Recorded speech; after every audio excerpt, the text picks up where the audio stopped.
What is your cash conversion cycle?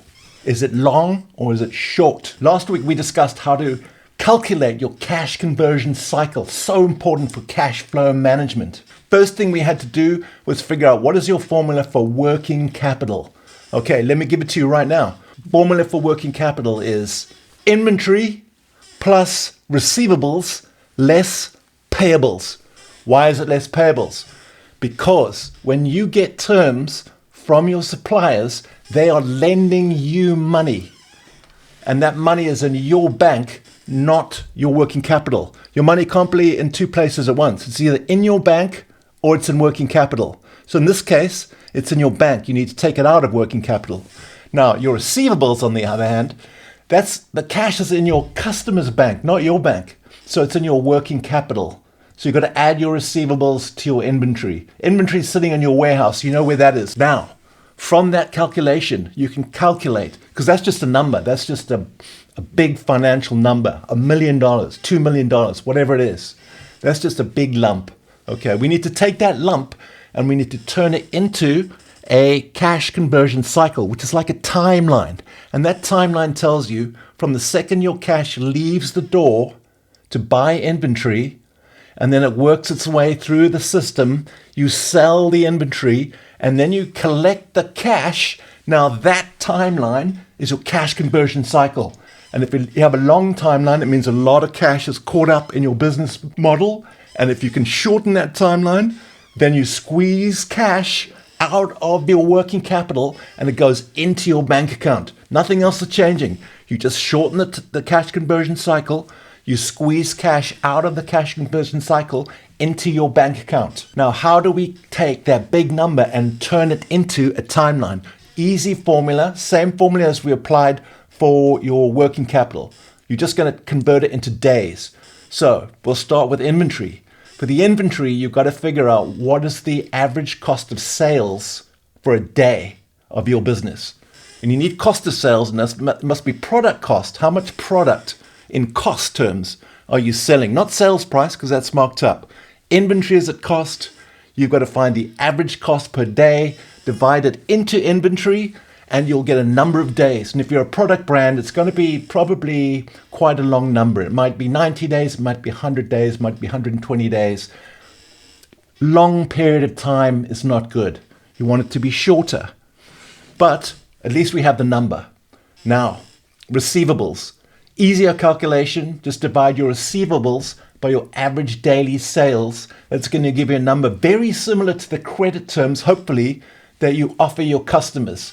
But use this calculation, don't use the credit terms you offer your customers, because not all your customers will pay you when you want them to pay you. So use the calculation. So you're going to take your inventory days and you're going to add your receivable days, and that's going to give you a number of days. Then you're going to deduct, just like you deducted your payables and your working capital, you're going to deduct your payable days. Now to get that, you take your payables, you divide again by the cost of sale, the average cost of sale of your product that you sell through on a daily basis, also in cost terms. And suppliers charge you in cost terms. So that's why you need to use that number. You're going to divide that into your payables. It's going to give you a period of time, which is your average for paying your bills. Okay, and again, if you've got credit terms from your suppliers, that means they're lending you money. So you have the money in your bank. It can't be in your working capital as well. It can only be in one place at one time. So you're going to take it out of your working capital. This is your working capital timeline. This is what we're going to work on. Now, what are the levers that we can pull? What are the levers that we can pull to shorten the working capital timeline, to make it shorter, squeezing cash out of your working capital into your bank account? Let's go through it. Firstly, inventory. If you are a small to medium-sized business, your suppliers are probably much larger than you are. They probably have a minimum order quantity.